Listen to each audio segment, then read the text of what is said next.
2026 বিধানসভা ইলেকশ্যনক লাগি মাজত মাত্ৰ কেইটামান দিন বাকী আছে।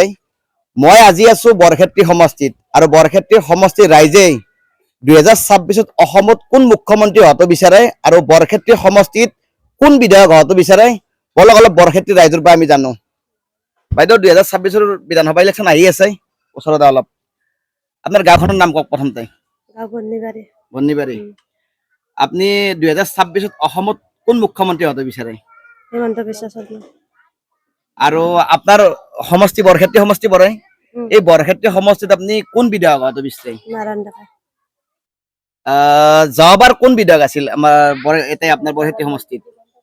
চিনি নাপাওঁ। চিনি নাপায়? আহা নাই নেকি? যোৱাবাৰ যে আপোনাৰ কংগ্ৰেছৰ বিধায়কজন যে জয় আছিল সেই বিধায়কজন আহা নাই নেকি ইয়াতে? আহা নাই আৰু চিনিও নাপাওঁ।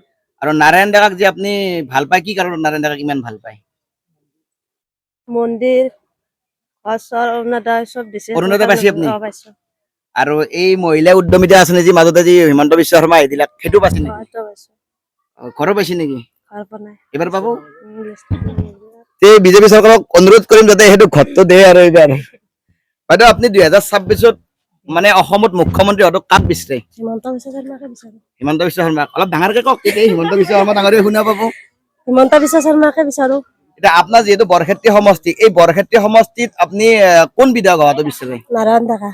নাৰায়ণ ডেকা। নাৰায়ণ ডেকা ডাঙৰীয়াক কিয় বিচাৰে? আপোনালোকে নাৰায়ণ ডেকা ডাঙৰীয়াক বিধায়ক হোৱাটো কি কাৰণত বিচাৰে? নাৰায়ণ ডেকাই যোৱা 5 বছৰে হাৰাৰ পিছতো ইমানখিনি কৰি আছে। ৰাস্তা মন্দিৰ চন্দিৰ দি আছে, ৰাস্তা ঘাট কৰি আছে। হাৰাৰ পিছতো এইখিনি কৰিছে, কিন্তু জিকাজনে কৰা নাই। জিকাজন কোন আছিল? আপোনাৰ কংগ্ৰেছৰ বিধায়কজনৰ নাম আমি চিনিয়ে নাপাওঁ, দেখাই নাই।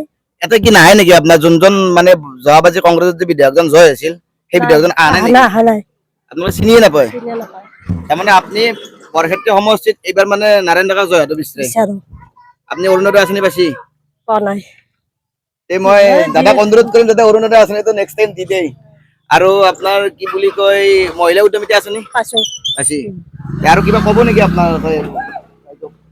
ৰাইজে নাৰায়ণ ডেকা জয় কৰিলে ভাল হয়। আৰু এনেকুৱা কথা বতৰাতে আমি গম পাব লাগে যে বৰক্ষেত্ৰী সমষ্টিত যে 2026 বিধানসভা ইলেকশ্যনৰ পিছত যে নাৰায়ণ ডেকা বিধায়ক হ'ব, সেইটো মানে এইবিলাক কথাতে স্পষ্টকৈ বৰক্ষেত্ৰী ৰাইজে গম পাব লাগে।